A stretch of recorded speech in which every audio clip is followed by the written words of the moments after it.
Bonjour YouTube, c'est Daimon, House of the Dragon, saison 1, épisode 10, je crois, le premier francophone, normalement si tout se passe bien, à sortir la review du season final tant attendu, qui vient compenser un manquement de la semaine précédente, où quid de Rhaenyra, quid de Daemon, quid du camp des Noirs, maintenant qu'on a bien vu ce qui se tramait du côté des Verts, et écoutez, on va pouvoir le vérifier ensemble aujourd'hui, et l'épisode il est pas là pour faire de la dentelle, il est pas là pour épargner le spectateur ni ses personnages. On y reviendra dans la conclusion, voyons le détail ensemble.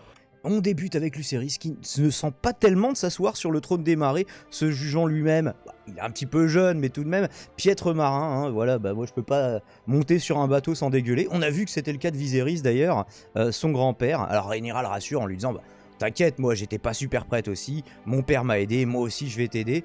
Mais contrairement à ce qu'il croit, c'est pas la fin de Corlys qui est ici arrivé, parce que là ils sont en train de se projeter, Corlys il va mourir, c'est moi qui dois monter sur le trône, ça va être chaud. T'inquiète pas mon copain, Corlys va faire son comeback, il boitille un petit peu, mais normalement ça a l'air d'aller globalement pour lui. Quelle idée à son âge aussi de repartir faire la guerre, t'as pas des gens pour ça? Visiblement ça lui manquait, il fuyait aussi Corlys, le décès de ses deux enfants. C'est vrai que c'est dur à gérer, on va voir que Rhaenyra va avoir quelques petites choses dures à gérer, là pour l'instant elle va bien.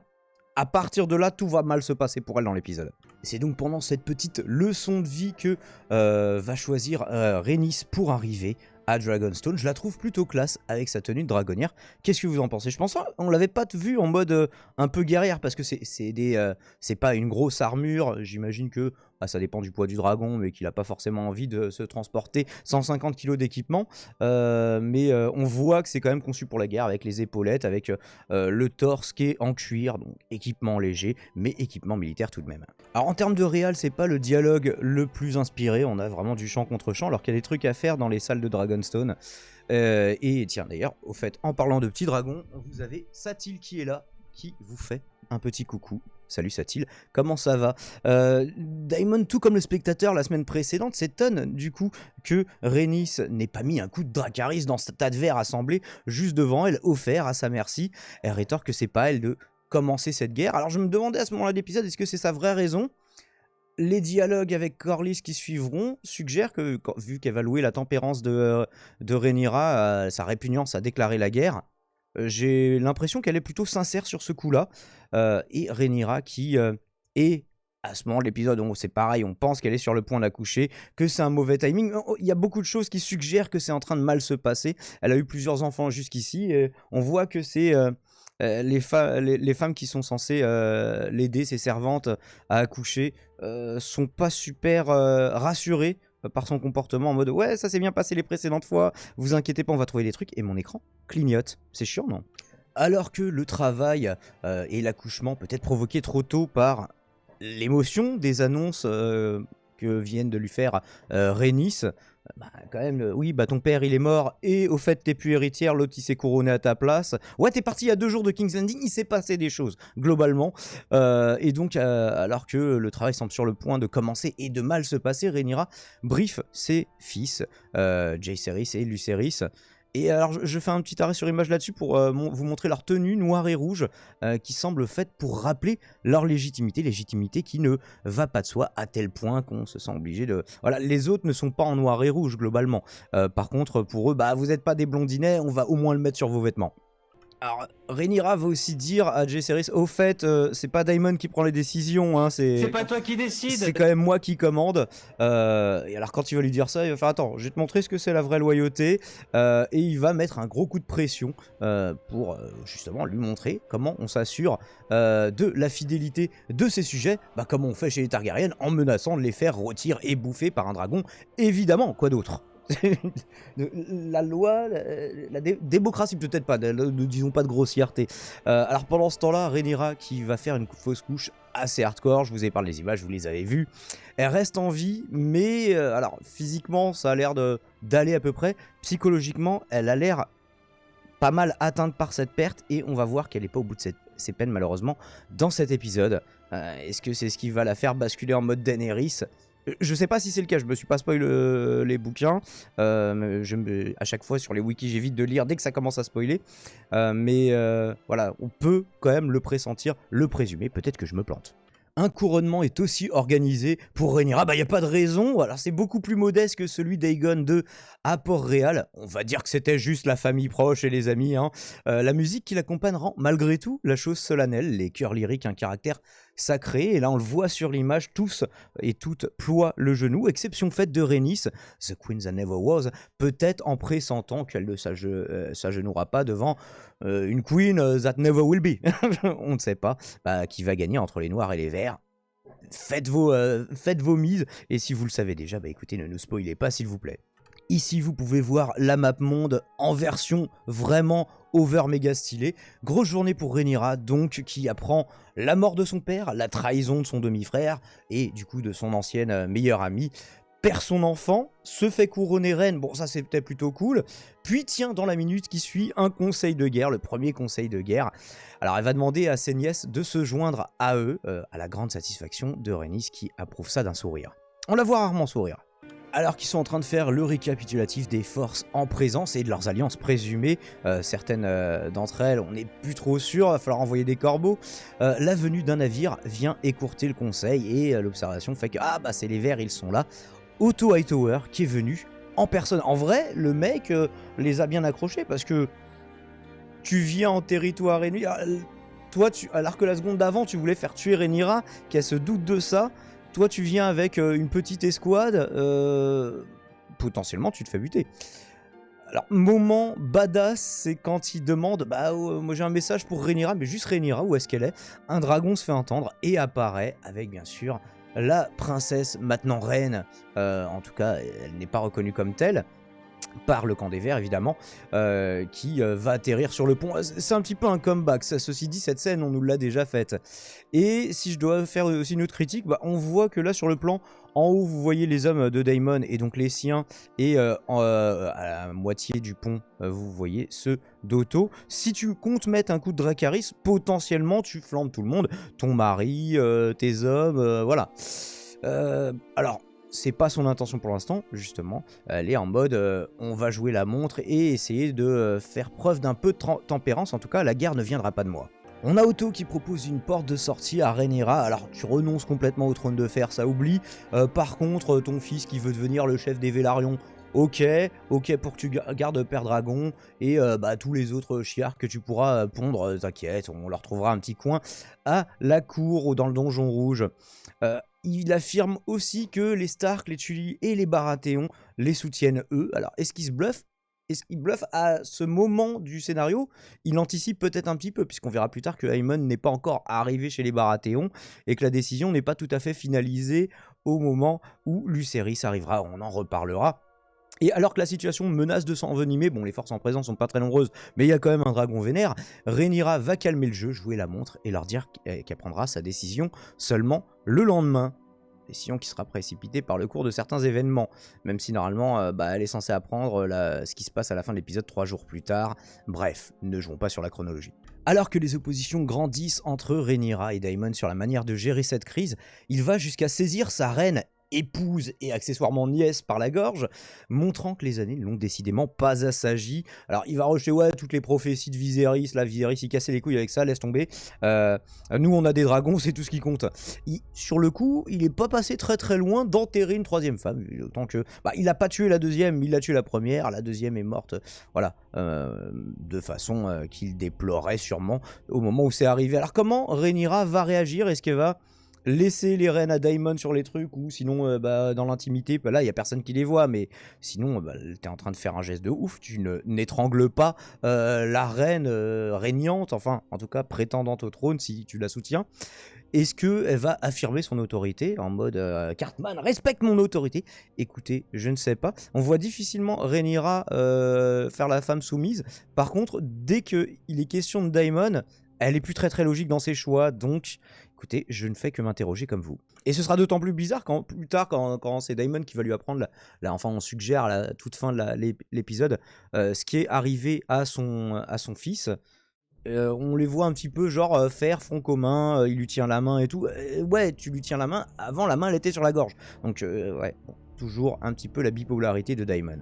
Alors que Corlys propose une strat, un move de non-aligné dans le conflit qui menace d'exploser, Rhaenys lui rappelle parce que ouais, vas-y, j'en ai marre du trône de fer, viens, on dit qu'on s'en fout, qu'on essaye plus de le prendre, on va juste se retrouver à High Tide et profiter de nos petits-enfants. Oui, alors tes petits-enfants, si tu veux jouer avec eux dans le jardin, enfin, dans le jardin, dans votre domaine, dans les marais, quoi, mais eux, ils sont partie prenante directement dans cette guerre, c'est des prétendants au trône, en tout cas Jaehaerys à terme, pour succéder à Rhaenyra. Elle va jusqu'à louer la retenue de cette dernière, de Rhaenyra, alors qu'on les a vus s'opposer plusieurs fois.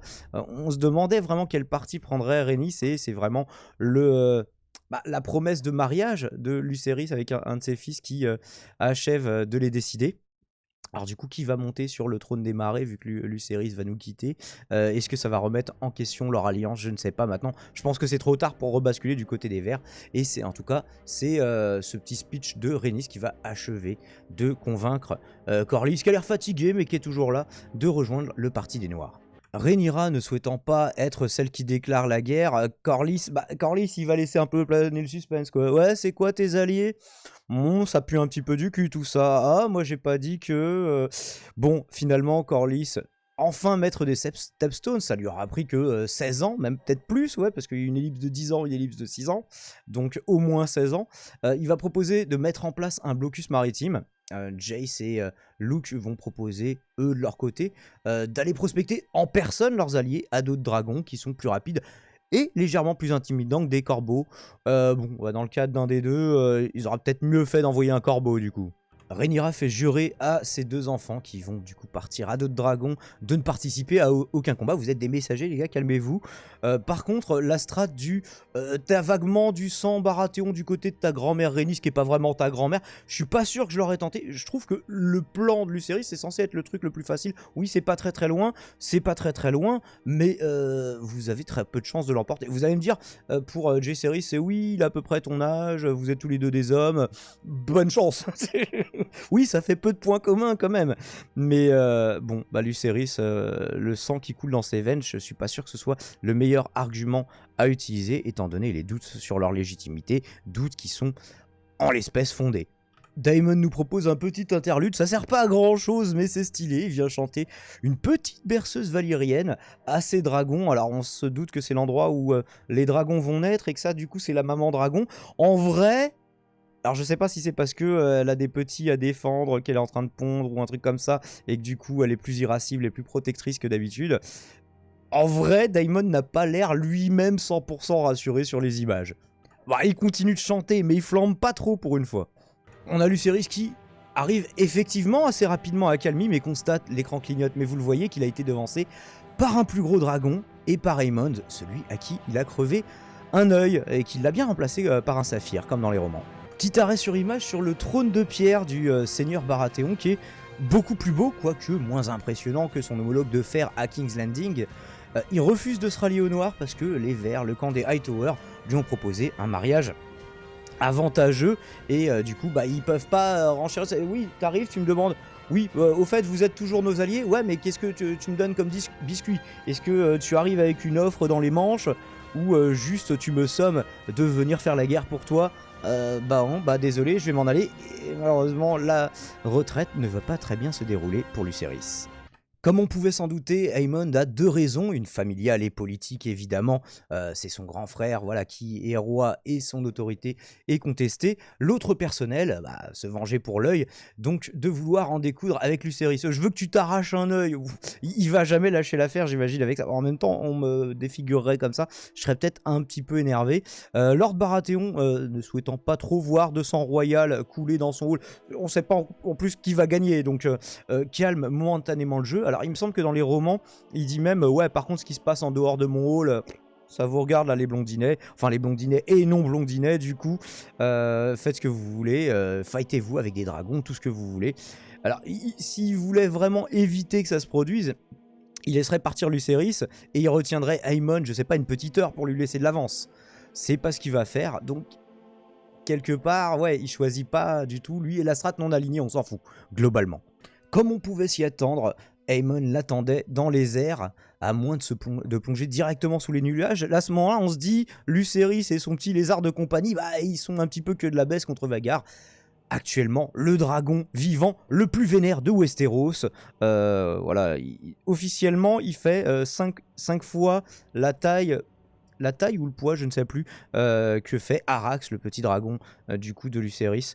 En vrai, sur les images, quand on le voit atterrir dans la cour avec son petit dragon, genre même il peut faire un créneau avec et tout, alors que l'autre, bah, il est à l'extérieur. Tu peux pas le poser dans la cour, sinon tu vas casser le château. Donc vraiment, ça a l'air beaucoup plus disproportionné une fois mis en image que dans les pages des romans. Vraisemblablement, en tout cas, c'est mon opinion.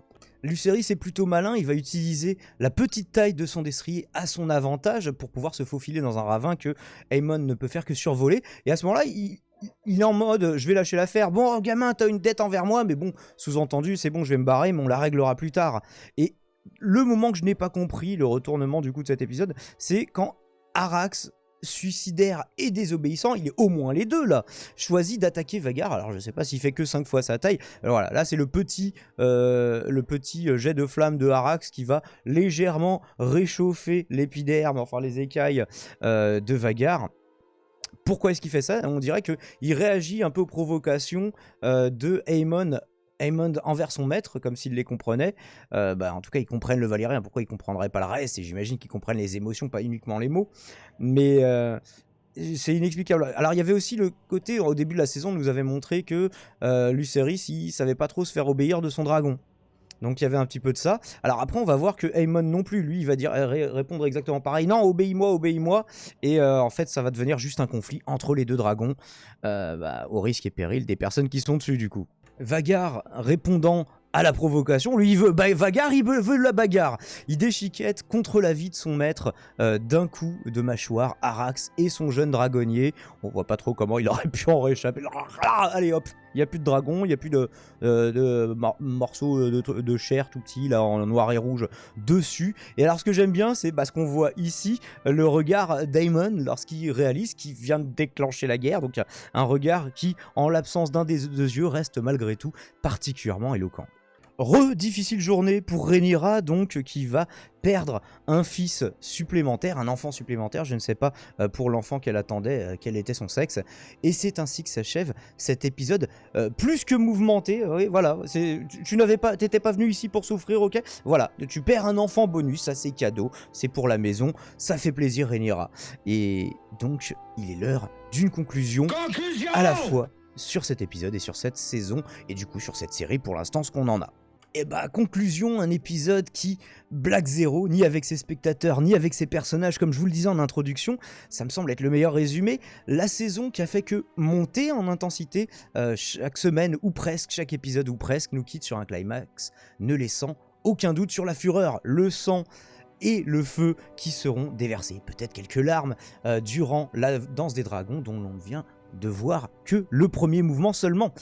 Alors pour ces dialogues, ces personnages, ces enjeux, ces décors, ces acteurs, je décerne la note d'Emoji Flamme sur 20 à House of the Dragon, seul regret relatif que les cadres et les compositions de ces cadres se contentent souvent d'être jolis en étant rarement signifiants. Mais vous savez ce qu'on dit n'est pas Better Call Saul qui veut, et vous, dites-moi ce que vous en avez pensé dans les commentaires ci-dessous.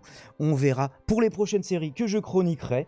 Je vais essayer aussi de vous faire quelques vraies vidéos, là notamment, j'ai plusieurs textes qui sont écrits sur, notamment sur Athéna, dont j'avais pu parler en live, sur Upload, sur d'autres séries, dont je vous ferai du coup des formats autres que des reviews, mais des vraies vidéos montées. Allez voir dans la playlist concernée le journal YouTube, mes vidéos les plus travaillées, si vous souhaitez, si vous en avez marre de ce format de review. Et j'ai aussi une playlist critique avec alors des formats un petit peu hybrides et des formats plus travaillés. Voilà, le blabla autopromotionnel étant terminé, il ne me reste plus qu'à vous dire de vous abonner, de liker, de commenter, de partager si vous avez apprécié cette review en ma compagnie, ce Sérivore, à vous abonner à mes autres chaînes, Diamond Radio Libre pour les radios libres et la chaîne Gaming où on a recommencé à publier du contenu récemment si vous souhaitez suivre mes aventures vidéoludiques.